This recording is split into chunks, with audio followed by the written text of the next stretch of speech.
வணக்கம்ங்க. இன்றைக்கி நம்ம கரும்பு வச்சு எப்படி பாயாசம் செய்யலான்னு தான் பார்க்க போகிறோம். நான் செங்கரும்பு எடுத்திருக்கேன். இங்கே பாருங்கள். செங்கரும்பை தோல் எடுத்து வச்சுக்கலாம். நல்லா இந்த மாதிரி தோல் எடுத்து சின்ன சின்ன பீஸாக கட் பண்ணி வச்சுக்கோங்க. ஏன்னா மிக்சியில் அரைக்க போகிறோம் நம்ம. அதனால் வந்து சின்ன சின்ன பீஸாக இந்த மாதிரி கட் பண்ணி எடுத்துக்கோங்க. நல்லா அரைச்ச பிறகு ஃபில்டர் பண்ணிக்கலாம். இங்கே பாருங்கள், நான் ஜூஸ் எடுத்து வச்சுருக்கேன். நல்லா 2 முறை ஃபில்டர் பண்ணிக்கோங்க. அப்போ தான் வந்து அந்த லைட்டாக கூட அந்த சக்கையெல்லாம் நமக்கு வரக்கூடாது, இல்லைன்னா தொண்டையில் ஒரு மாதிரி கரகரன்னு இருக்கும். ஸோ அதனால் 2 முறை நல்லா ஃபில்டர் பண்ணிக்கோங்க. இப்போ நம்ம பருப்பு சேர்த்துக்கலாங்க வேக வைக்கிறதுக்காக.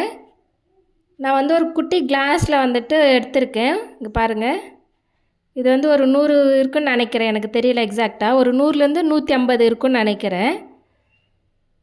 சிறு பருப்பு சொல்லுவாங்களா, பாசி பருப்பு, அதுதான் எடுத்து வச்சுருக்கேங்க.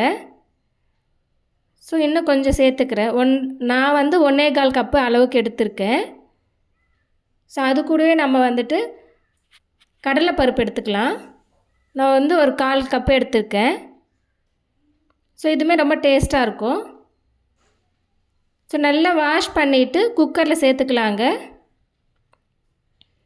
நான் வந்து இப்போ வந்துட்டு ஒரு லிட்டருக்கு போல் தண்ணி வைக்கிறேங்க. ஏன்னா நம்ம வந்து அதுக்கப்புறம் தண்ணி சேர்த்தோம் அப்படின்னா நல்லா இருக்காது பாயாசம் செய்யும்போது. ஸோ அதனால் வந்து நான் ஒரு லிட்டர் போல் சேர்த்துக்கிறேன். ஸோ நல்லா சேர்த்துட்டு நம்ம வந்து குக்கரில் வச்சிடலாங்க.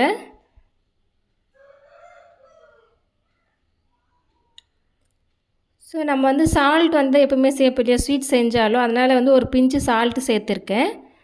ஸோ இப்போ குக்கர் மூடிட்டு விசில் விட்டு எடுத்துக்கலாங்க. நான் 2 விசில் எடுத்துங்க. பாருங்கள் எவ்வளோ சாஃப்டாக வெந்திருக்குன்னு பாருங்கள். ஸோ ரொம்ப சாஃப்டாக வெந்துடுச்சு. ஸோ இப்போ நம்ம கரும்பு ஜூஸ் எடுத்து வச்சுருக்கோம் இல்லையா, அது சேர்த்துக்கலாங்க.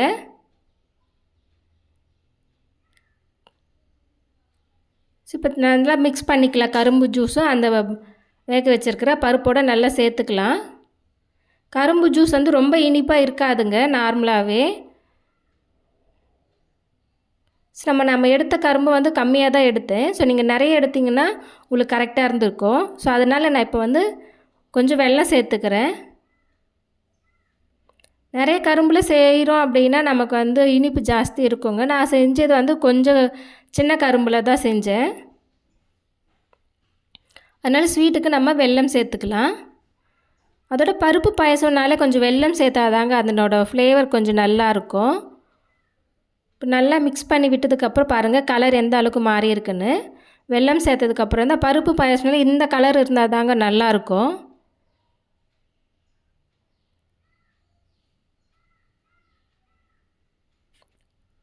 ஸோ நல்லா கலக்கிட்டு நல்லா கொஞ்சம் நேரம் நம்ம வந்து வெல்லம் சேர்த்துருக்கோம் இல்லையா, அதனால் வந்து நல்லா பிளெண்ட் ஆகணும். ஸோ அதனால் வந்து கொதிக்க வச்சிடலாம்.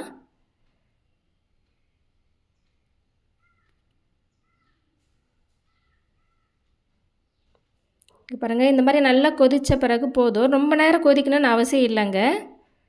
இந்த அளவுக்கு கொதிச்சா போதும்.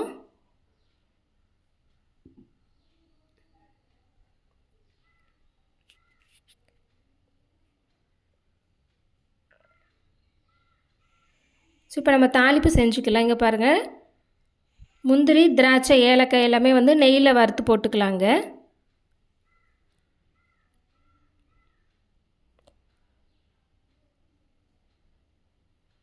சேர்த்தாச்சு. இப்போ பாருங்கள் நல்லா இருக்குது, பார்க்கவே வந்து சூப்பராக இருக்குது. டேஸ்ட் வைஸ் ரொம்ப நல்லா இருந்துச்சுங்க.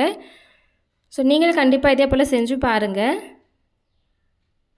தண்ணியாக இருக்குதுன்னு நினைக்காதீங்க. அது கொஞ்சம் ஆறிச்சுன்னா நம்ம வந்து பாயாசம் போல் கரெக்டாக வந்துடும். நான் கரும்பு ஜூஸ் விட்டதுனால அது உங்களுக்கு தண்ணியாக தெரியுது, பட் நல்லாயிருக்கும்.